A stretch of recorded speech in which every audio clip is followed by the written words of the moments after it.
MPPSC mains में chemistry के अंतर्गत एक बहुत कॉमन टॉपिक है जिस पे हर बार क्वेश्चन जो हैं वो कंपलसरी आते हैं। तो आज हमारी पूरी कोशिश यही होगी कि इस पर्टिकुलर टॉपिक जिसको हम कहते हैं नाभिकीय संलयन और नाभिकीय विखंडन क्या होता है, चलिए इसको समझने की पूरी कोशिश करते हैं। सबसे पहले नाभिकीय संलयन और नाभिकीय विखंडन, इनको हम कहते हैं न्यूक्लियर फिजन और न्यूक्लियर फ्यूजन। अच्छे तरीके से देख लीजिए, संलयन मतलब फ्यूजन और विखंडन मतलब होता है फिजन। तो ये क्या कहलाती हैं, इनको सबसे पहले हम समझने की कोशिश करते हैं।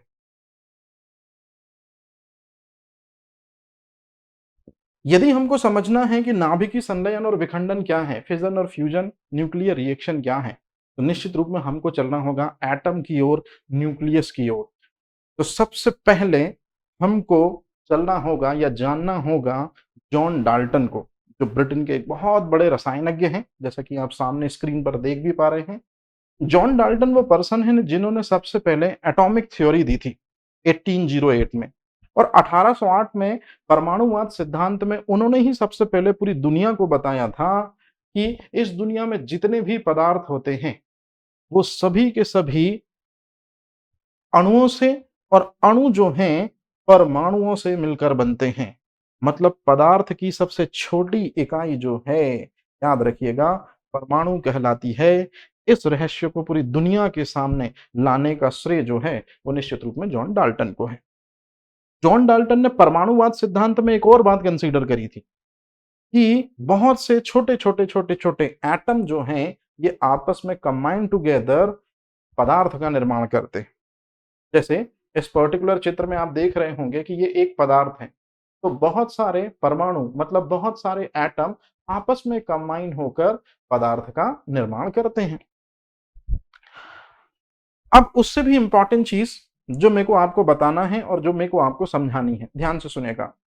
जिस पर्सन ने पदार्थ की सबसे छोटी यूनिट को देखा, जिस पर्सन ने पदार्थ की सबसे छोटी इकाई को देखा, असल मायने में वो पर्सन दो इंपॉर्टेंट कलर जो ट्रांसपोर्ट सिस्टम में होते हैं, रेड और निश्चित रूप में ग्रीन, उनको नहीं देख सकता था। लाल और हरे रंग में देख तो सकता था लेकिन अंतर नहीं कर सकता था जॉन डाल्टन। इसीलिए एक जेनेटिक डिसऑर्डर है जिसको हम कहते हैं वर्णांधता। वर्णांधता बीमारी का नाम इन्हीं व्यक्ति के नाम पर है, डाल्टनिज्म। याद रखिएगा ये चीज।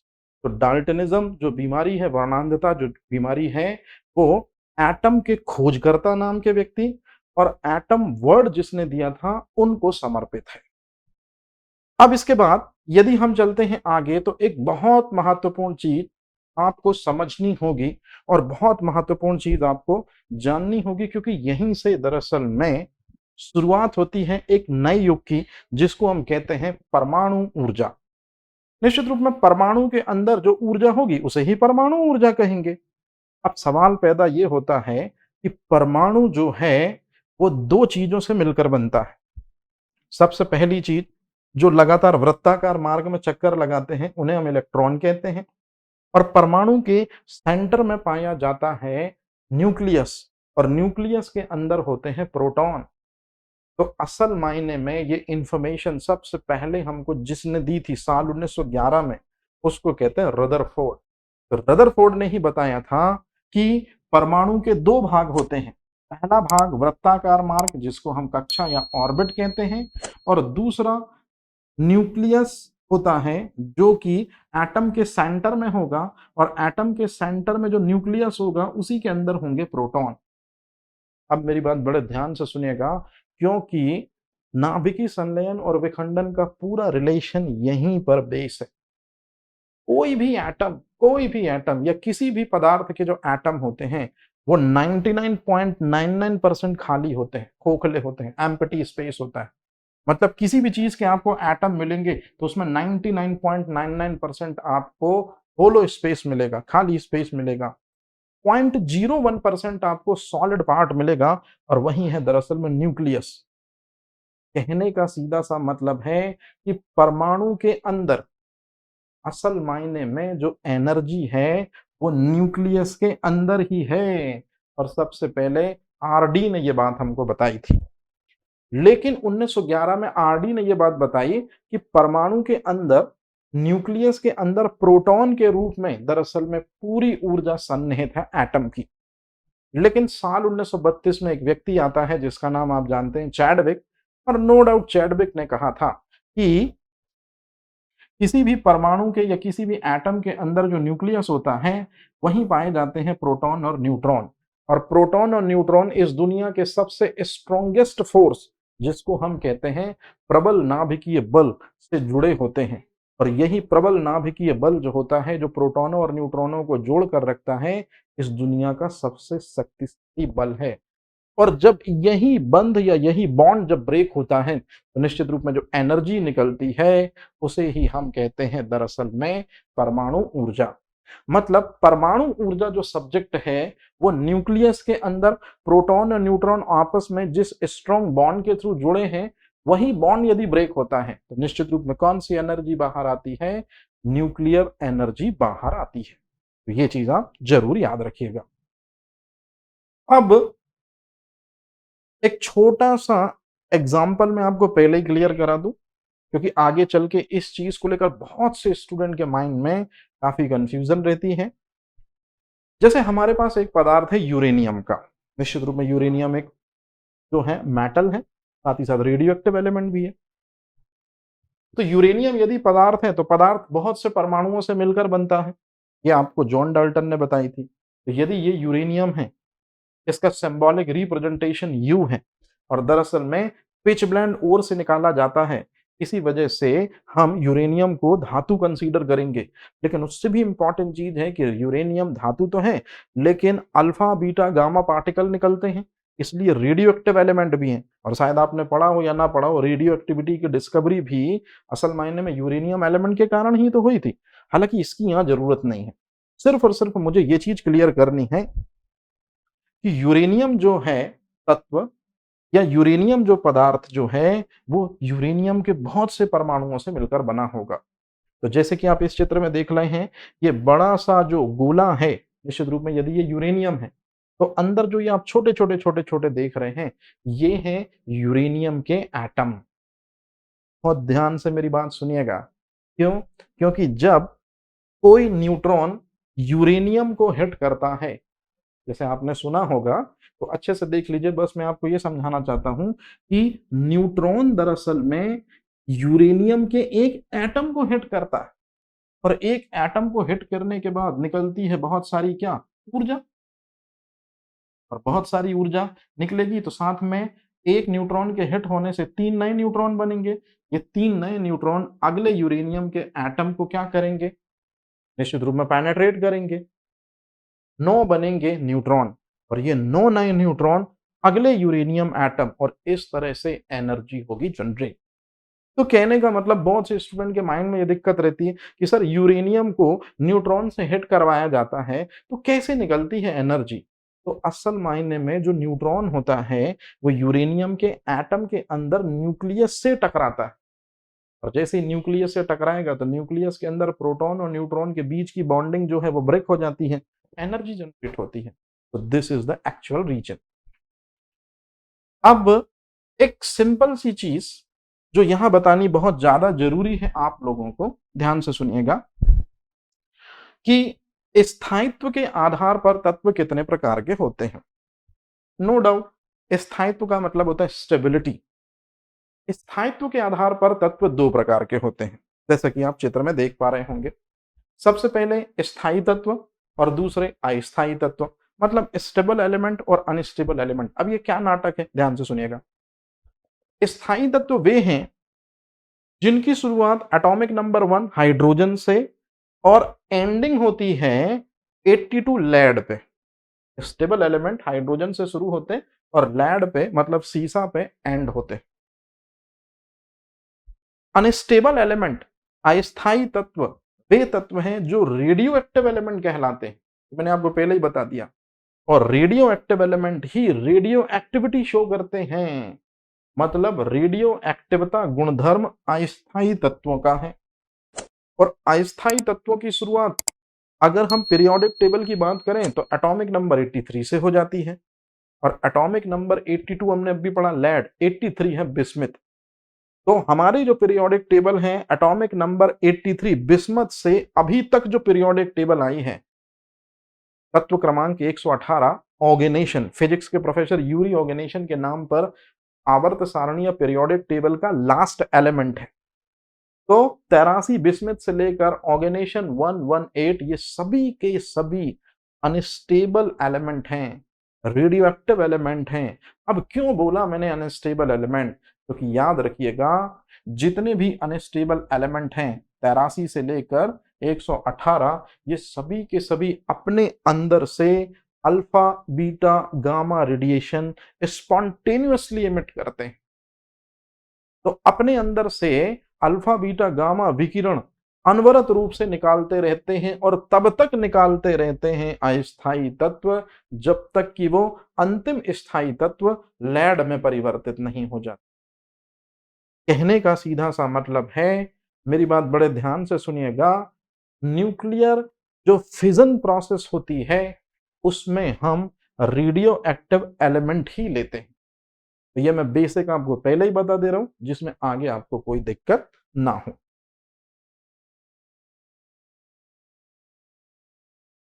अभी अभी मैंने आपको थोड़ी देर पहले समझाया कि रेडियो एक्टिविटी किसे कहते हैं। तो जो अस्थायी तत्व होते हैं एटॉमिक नंबर 83 से 118 ऑर्गेनेशन, ये सभी के सभी जो एलिमेंट होते हैं ये अस्थायी और रेडियो एक्टिव एलिमेंट होते हैं। मतलब ये अपने अंदर की एनर्जी को अल्फा बीटा और गामा के फॉर्म में बाहर निकालते हैं। तो अनस्टेबल एलिमेंट या रेडियो एक्टिव एलिमेंट का अल्फा बीटा गामा किरणों का उत्सर्जन करना, ये गुण या ये प्रॉपर्टी या ये फिनोमेना कहलाता है रेडियो एक्टिवता। और निश्चित रूप में जो पदार्थ रेडियो एक्टिवता शो करेगा वो होगा रेडियो एक्टिव एलिमेंट।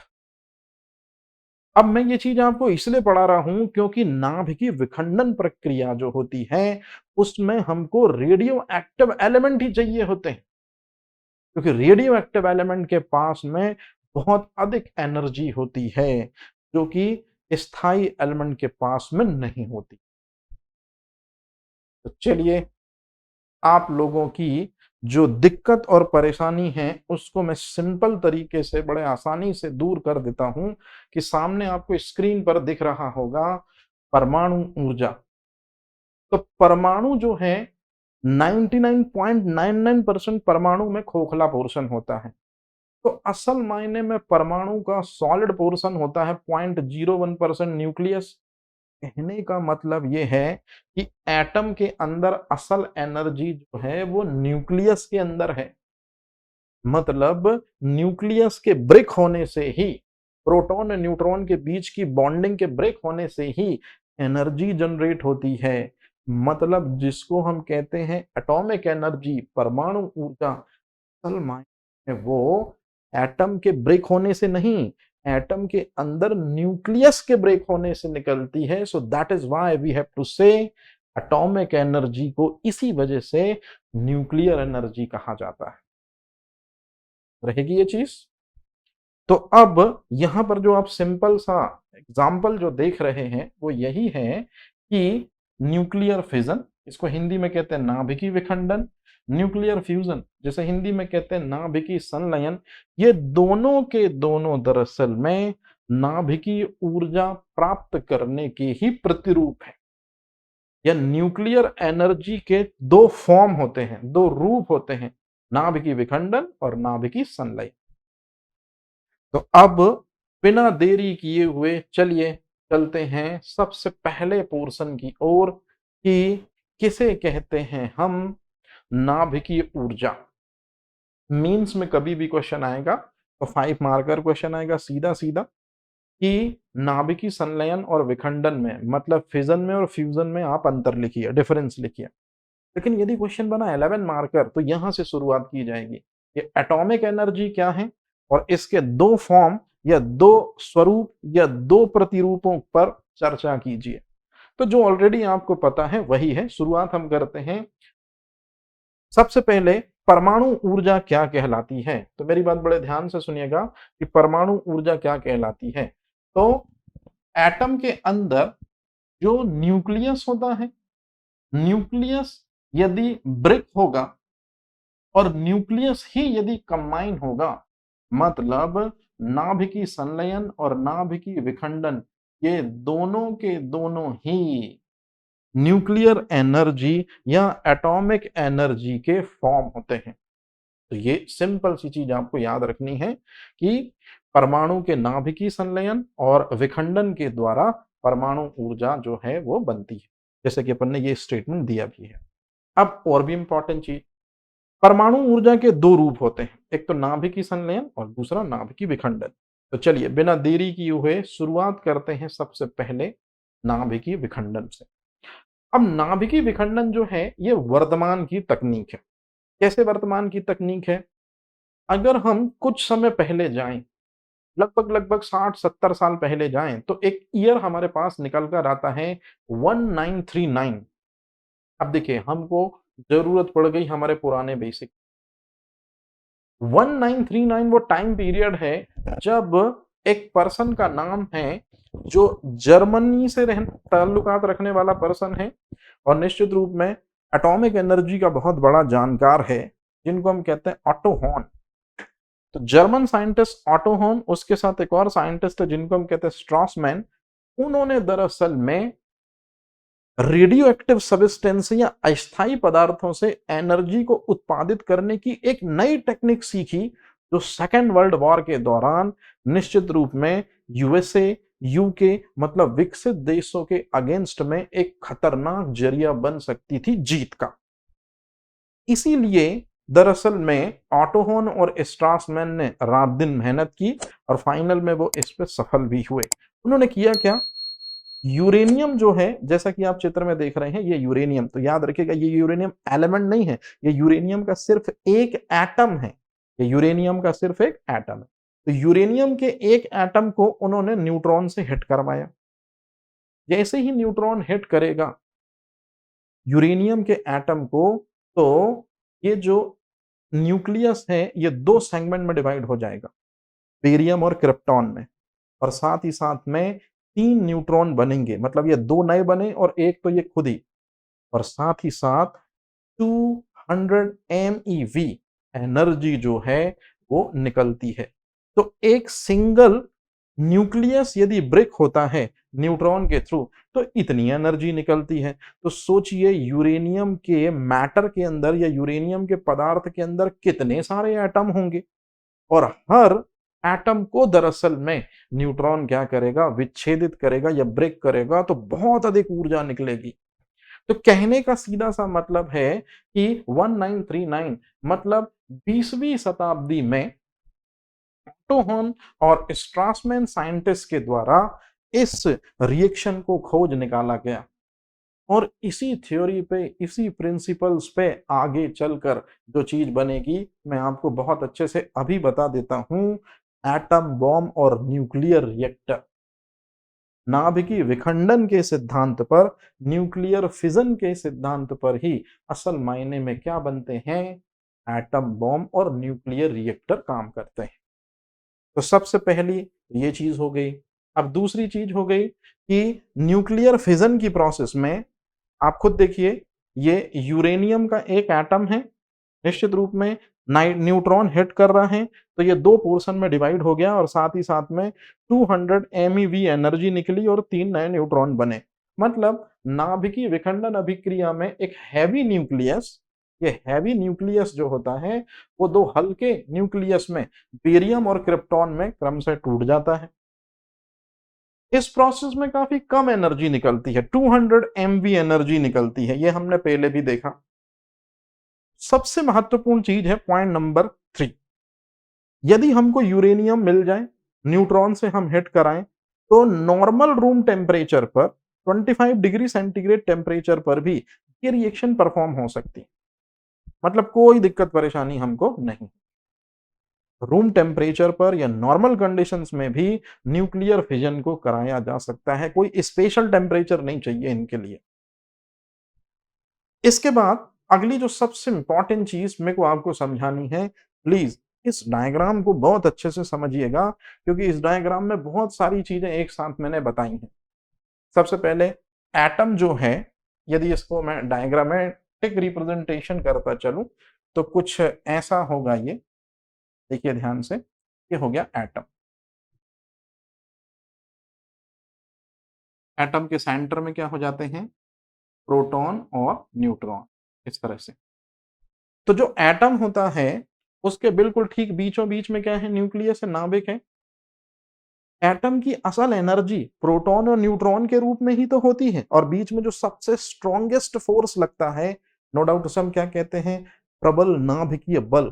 तो मैं शॉर्ट में लिख देता हूं कि यही प्रबल नाभिकीय बल, यही तो दरअसल में ब्रेक होता है। किसके जरिए ब्रेक होता है बेटा जी, निश्चित रूप में न्यूट्रॉन के जरिए ब्रेक होता है, याद रखिएगा।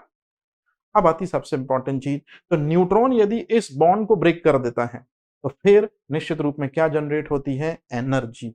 आप यहां सुनिए बड़े ध्यान से, यूरेनियम को न्यूट्रॉन से हिट करवाया, निश्चित रूप में एटॉमिक एनर्जी या न्यूक्लियर एनर्जी जनरेट हुई।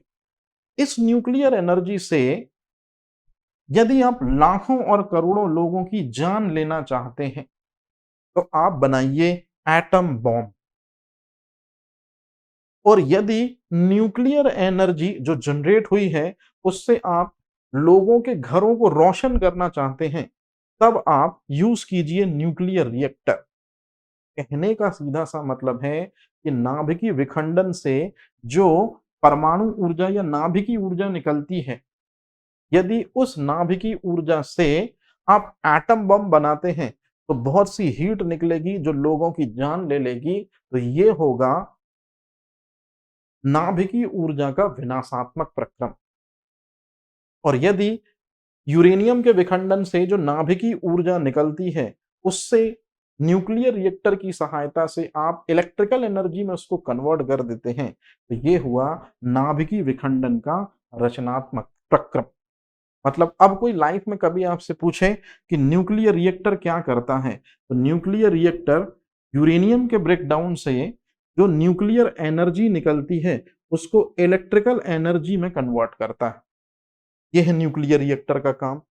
और यूरेनियम के ब्रेकडाउन से जो न्यूक्लियर एनर्जी निकलती है, यदि उस न्यूक्लियर एनर्जी से लाखों और करोड़ों लोगों की जान ले ली जाए, क्योंकि अगर उसे तब्दील कर दिया जाए हीट एनर्जी में, तो निश्चित रूप में ये बन गया हमारा एटम बॉम्ब। कहने का सिंपल सा मतलब है कि चाहे एटम बॉम्ब बनाएं हम, चाहे न्यूक्लियर रिएक्टर बनाएं, दोनों के दोनों ना विखंडन अभिक्रिया पर ही आधारित हैं, न्यूक्लियर फिजन प्रोसेस पर आधारित है। तो वर्ल्ड में सबसे पहला न्यूक्लियर रिएक्टर कौन सा था, शायद आपने ये चीज तो सुनी होगी, नहीं सुनी तो मैं बताता हूं। 1942 में एनरिको फर्मी वो व्यक्ति हैं जिन्होंने वर्ल्ड में सबसे पहला न्यूक्लियर रिएक्टर बनाया। और इंडिया में सबसे पहला न्यूक्लियर रिएक्टर कौन सा बना था, अप्सरा। लेकिन यदि मैं पूछूं कि वर्ल्ड में सबसे पहला एटम बॉम्ब रॉबर्ट ओपनहाइमर ने साल 1942 में ही बनाया अमेरिका के लिए, और इंडिया में सबसे पहले एटम बॉम्ब जो है वो कब बना, इसको लेकर अलग अलग मत है, अलग अलग धारणाएं हैं, लेकिन सबसे बेहतर जो आंसर है वो 1966 डॉक्टर होमी जहांगीर भाभा ने बनाया था। अब इसके जस्ट बाद यदि हम आगे चलें तो हम देखते हैं जो सबसे महत्वपूर्ण चीज है, और वो सबसे महत्वपूर्ण चीज ध्यान से सुनिएगा, ये है बहुत महत्वपूर्ण चीज कि आपसे कभी क्वेश्चन पूछा जाएगा कि नाभिकीय रिएक्टर जैसे अप्सरा हो गया या तारापुर में जो संयंत्र हैं उनके अंदर भी न्यूक्लियर रिएक्टर लगा हुआ है ना। मंडला के चुटका में न्यूक्लियर रिएक्टर लगाने की बात की गई थी, एटम बॉम्ब के बारे में ऑलरेडी आप जानते हैं। तो ये किस प्रोसेस पे बेस है, नाभिकीय विखंडन की प्रोसेस पे बेस है। लेकिन बस मुझे आपको दो सबसे इंपॉर्टेंट चीजें समझानी है।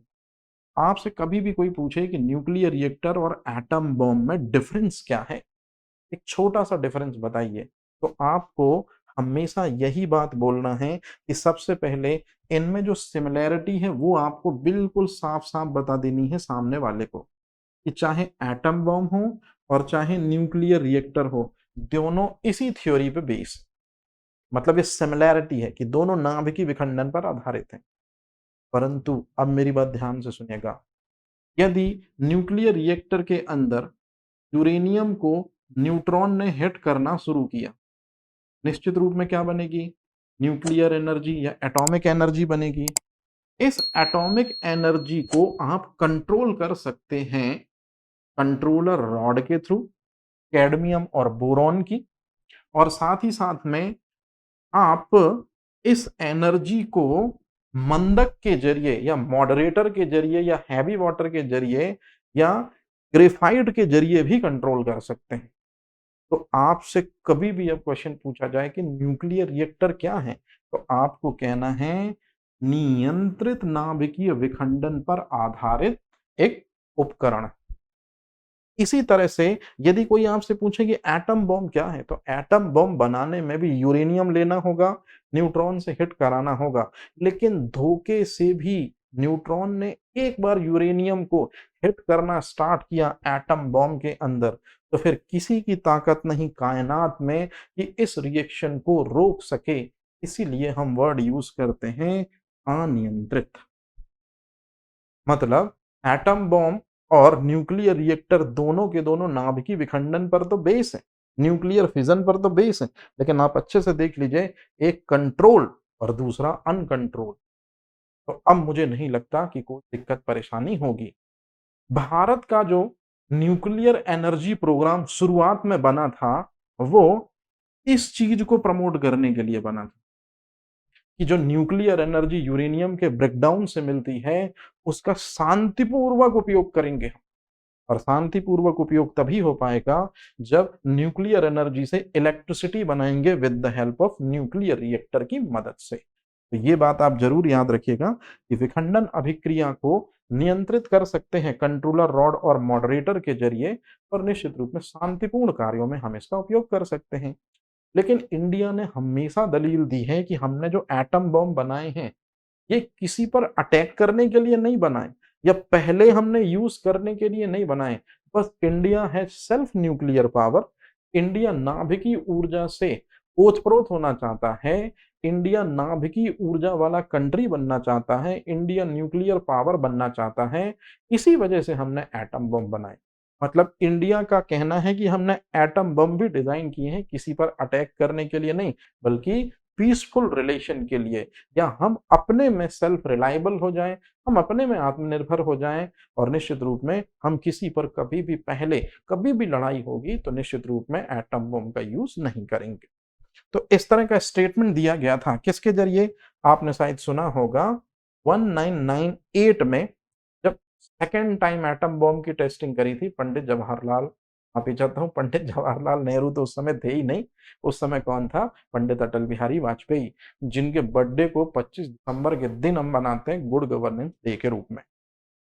अब आती सबसे इंपॉर्टेंट चीज, आप लोगों को शुरुआत में मैंने जो रेडियो एक्टिविटी पढ़ाई, आप लोगों को शुरुआत में जो मैंने रेडियो एक्टिव एलिमेंट पढ़ाए, वो सिर्फ इस मकसद के लिए पढ़ाए थे, इस मकसद के लिए कि जो नाभिकीय विखंडन है, न्यूक्लियर फिजन की जो प्रोसेस है, उसमें हम न्यूट्रॉन से जिस भी चीज को हिट कराते हैं, वो चीज कहलाता है न्यूक्लियर फ्यूल, वो चीज कहलाता है नाभिकीय ईंधन। तो नाभिकीय ईंधन से हमको ज्यादा से ज्यादा एनर्जी मिलती है परंपरागत ईंधनों की तुलना में, जैसे कोयला, पेट्रोलियम, है ना, इनसे जो एनर्जी मिलती है उसकी तुलना में न्यूक्लियर फ्यूल से, जैसे कि हमको यूरेनियम हो गया, प्लूटोनियम हो गया, और वर्तमान समय में केरल की मोनोजाइड रेत में हमको थोरियम के भंडार मिले हैं। तो ये सभी के सभी न्यूक्लियर फ्यूल जो हैं, ये हमको बहुत अधिक एनर्जी दे सकते हैं। तो इसीलिए जितनी भी न्यूक्लियर विखंडन की प्रोसेस है, चाहे न्यूक्लियर रिएक्टर की बात हो, चाहे एटम बॉम्ब ड्रॉ करने की बात हो, हम इन्हीं का इस्तेमाल करते हैं। ये चीज हमेशा आप याद रखेंगे। अब आता है सबसे इंपॉर्टेंट चीज, चाहे एटम बॉम्ब टेस्टिंग की बात हो और चाहे न्यूक्लियर रिएक्टर एकदम से एक्सप्लोस हो जाए, मतलब न्यूक्लियर रिएक्टर में जैसे चेरनोबिल त्रासदी 1986 जैसी परिघटना हो जाए, या फुकुशिमा दाइची जैसी घटना हो जाए साल 1911 में, है ना, और या तो एटम बॉम्ब की टेस्टिंग करें या एटम बॉम्ब को जानबूझकर हम फेंक दें, जैसे सेकेंड वर्ल्ड वॉर में हुआ था। तो अगर आप नाभिकीय रिएक्टर का एक्सप्लोशन यदि एकदम से हो जाता है, या एटम बॉम्ब की टेस्टिंग, या एकदम से एटम बॉम्ब का आप यूज कर देते हैं, तो निश्चित रूप में बहुत ज्यादा मात्रा में alpha, beta and gamma radiation निकलते हैं। ये अल्फा, बीटा, गामा रेडिएशन बहुत खतरनाक होते हैं। व्यक्ति की स्किन को भी झुलसा सकते हैं और कई बार तो गामा रेडिएशन यदि व्यक्ति के सेलुलर लेवल से भी पार हो जाएं तो डीएनए खंडों को ब्रेक करके व्यक्ति को म्यूटेंट बना सकते हैं और फिर व्यक्ति व्यक्ति नहीं पता नहीं क्या बन जाएगा, जैसे हल। इसी तरह से जब यूरेनियम एक्सप्लोज होता है एटम बॉम्ब में तो बहुत अधिक मात्रा में सैंड आती है, बहुत अधिक मात्रा में धूल का गुबार सा छा जाता है और यही धूल धीरे धीरे फिर जल में गिरती है, जल प्रदूषण। यदि भूमि में गिरती है तो सॉइल की फर्टिलिटी डिक्रीज कर देती है, मतलब मृदा प्रदूषण या सॉइल पोल्यूशन। और वातावरण में यही डस्ट जो है लगातार सर्वाइव कर रही होती है और हम भी सांस में लगातार अंदर लेते जाते हैं। अब वायु प्रदूषण मतलब न्यूक्लियर रिएक्टर या एटम बॉम्ब के एक्सप्लोशन से जो नाभिकीय विखंडन अभिक्रिया है वो सभी प्रकार के प्रदूषणों को करने वाली होती है। मतलब इससे बहुत अधिक मात्रा में पोल्यूशन क्रिएट होता है नाभिकीय विखंडन से। अब ठीक इसके विपरीत जो है नाभिकीय संलयन। तो क्या है नाभिकीय संलयन? निश्चित रूप में इसके बारे में हम जानकारी लेंगे। Thank you. Thank you.